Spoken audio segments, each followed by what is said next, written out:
Quels sont les grands enjeux de la générosité en France? Alors, je crois d'abord qu'il faut se rappeler qu'on est en période de crise et qu'en période de crise, les besoins sont croissants, alors qu'au même moment, notre pays vit depuis quelques années une baisse des ressources publiques. Et donc, le grand enjeu de la générosité, c'est comment elle peut faire, comment elle peut se développer pour soutenir le formidable élan de générosité, de solidarité qu'il y a en France autour du tissu associatif, du tissu des fondations. 1 300 000 organisations en France défendent l'intérêt général. Et l'enjeu, c'est comment ne pas faire retomber cet élan qui existe, comment ne pas faire retomber tout ce lien et ce liant que ces organisations ont su développer au sein du pays. Comment définir l'intérêt général? L'intérêt général, c'est toute action qui revêt un caractère philanthropique, humanitaire, social, culturel, patrimonial. Bref, une action assez large, mais on pourrait se dire qu'au-delà de cette interprétation de l'administration fiscale, c'est de voir que l'intérêt général, c'est l'agir de manière désintéressée au profit du plus grand nombre pour avoir une action qui va soutenir une activité et permettre de développer la solidarité et de développer le lien entre les personnes. Quelles sont les grandes caractéristiques de la générosité aujourd'hui? Alors sur l'évolution du secteur de la générosité, c'est un secteur qui est en hausse depuis une dizaine d'années. La générosité des Français oscille entre plus 3, plus 6%, avec des années qui sont peut-être plus complexes depuis 2-3 ans avec l'arrivée de la crise. 3 chiffres peut-être que nous pourrions retenir. Les dons des particuliers, 2012 environ 2 milliards, 2 milliards 100, 2 milliards 200 euros. Avec une problématique, c'est que depuis 8 ans, le nombre de donateurs en France ne bouge plus. Environ 5 300 000, 5 400 000 Français donnent régulièrement chaque année. Et au regard de ça, le nombre d'organisations qui collectent, notamment pour pouvoir contrebalancer la baisse des financements publics, augmente chaque année, du fait de la loi qui évolue, permettant à des nouveaux acteurs de rentrer, comme les fondations universitaires ou les fondations hospitalières, par exemple.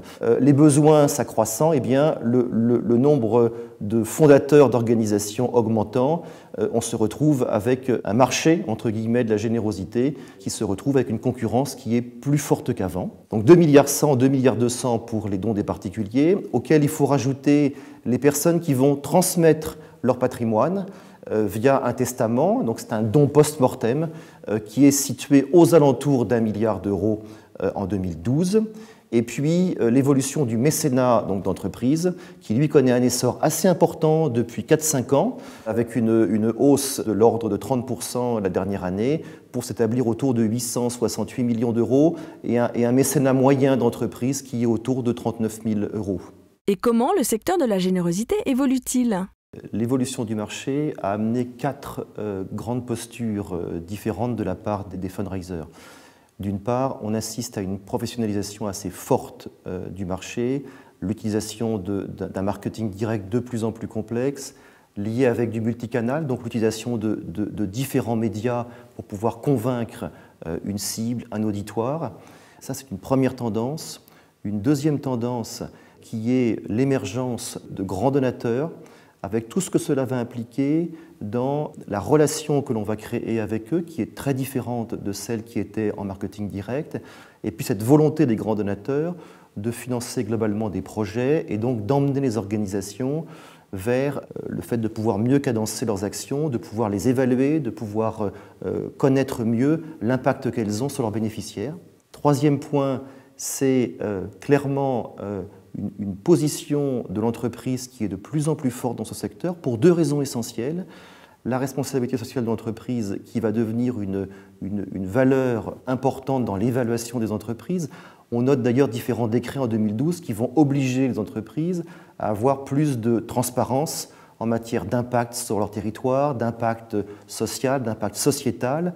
Et donc ces orientations vers l'évaluation de la valeur d'une entreprise va amener une évolution du mécénat, une évolution des partenariats, une évolution du sponsoring.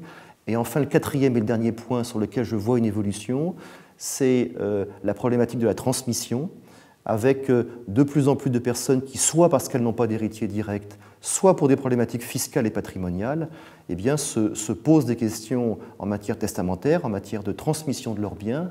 Et là encore, ça implique pour le marché de la générosité des métiers, des postures et des compétences qui sont en train d'évoluer extrêmement vite. Quel est l'avenir du secteur ? Le développement de la générosité va être de plus en plus complexe, va être de plus en plus technique. Et justement, c'est à ce moment-là qu'il faut se reposer des questions de comment je vais échanger avec mes pairs, comment je vais me former, parce qu'on est sur un marché où il ne faut pas rester seul. Et puis, l'avantage de la crise, c'est de revenir sur les fondamentaux. Revenir sur les fondamentaux, c'est de se rappeler pourquoi. Vous savez, les Américains, ils marchent beaucoup sur le why, how, what. Qu'est-ce que je fais ? Comment je le fais ? Mais surtout, pourquoi je le fais ? Est-ce qu'on est capable, aujourd'hui, si on veut entraîner de nouveaux donateurs, convaincre de nouveaux donateurs, eh bien, savoir dire ce pourquoi est-ce qu'on agit, quels sont nos résultats, quels sont notre impact sur notre environnement.